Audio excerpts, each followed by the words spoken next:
Ok, entonces vamos a checar un resumen sobre los datos fórmulas que hemos estado utilizando, ¿de acuerdo? Hemos visto, por ejemplo, que para un proceso cíclico es aquel que tiene un determinado origen, un determinado estado, que va a seguir algún proceso, algún camino que desconocemos, pero que al final va a llegar al estado donde inició, ¿de acuerdo? Eso significa que el estado inicial va a ser igual al estado final en nuestro sistema.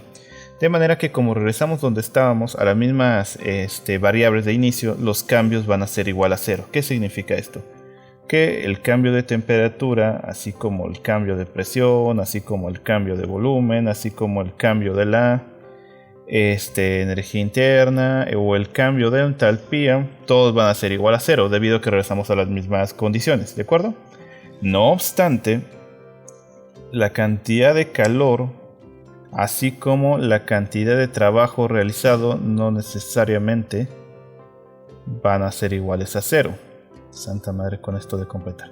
No van a ser iguales a cero, ¿no? Porque para volver a un mismo punto pueden realizar diferentes tipos de procesos. Y eso es de ahí lo que se desprende con esa fórmula en la que dibujé, ¿no? No va a ser necesariamente, digamos, un círculo perfecto. Ahora, otro tipo de procesos son los procesos reversibles, que son los con los que estuvimos trabajando.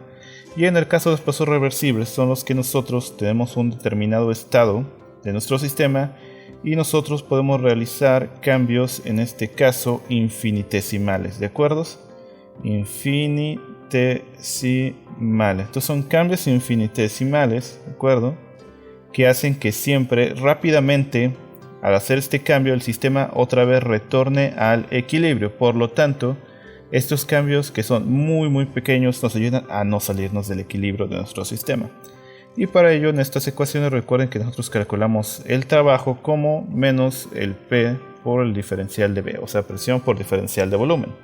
Igualmente deducimos algunas otras ecuaciones, como es el caso del CB, que es la derivada de la energía interna respecto a la temperatura a volumen constante, así como el CP, que resulta la derivada de la entalpía respecto a la temperatura a presión constante, ¿de acuerdo?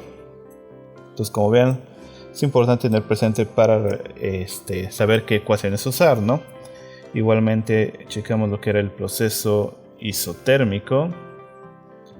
¿De acuerdo? Un proceso isotérmico, que es un proceso térmico que es el que se realiza a temperatura constante. Ahí les sabré que la energía, sobre esto, que la energía interna es una función que en esos casos depende únicamente de la temperatura, y como la temperatura no cambia, significa que la energía interna también va a ser constante. Y de otro modo, como la energía interna no cambia, el cambio de energía interna va a ser igual a cero. Y de aquí nosotros sabemos de la primera ley que la energía interna es igual al calor más el trabajo. Y como este es cero, nos va a quedar que el calor va a ser igual a menos el trabajo. ¿De acuerdo? Ahora, ¿qué otros procesos vimos? Vimos lo que sería un proceso adiabático, ¿de acuerdo? Un proceso adiabático. En el proceso adiabático es aquel que no permite la entrada o la salida de calor al sistema, de tal manera que el cambio de calor en este caso va a ser igual a cero, ¿de acuerdo? Y en algunos casos inclusive el calor puede llegar a ser igual a cero.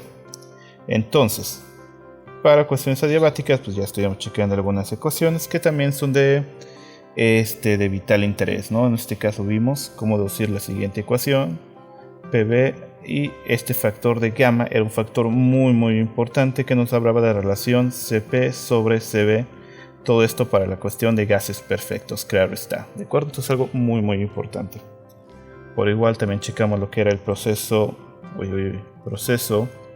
isocórico.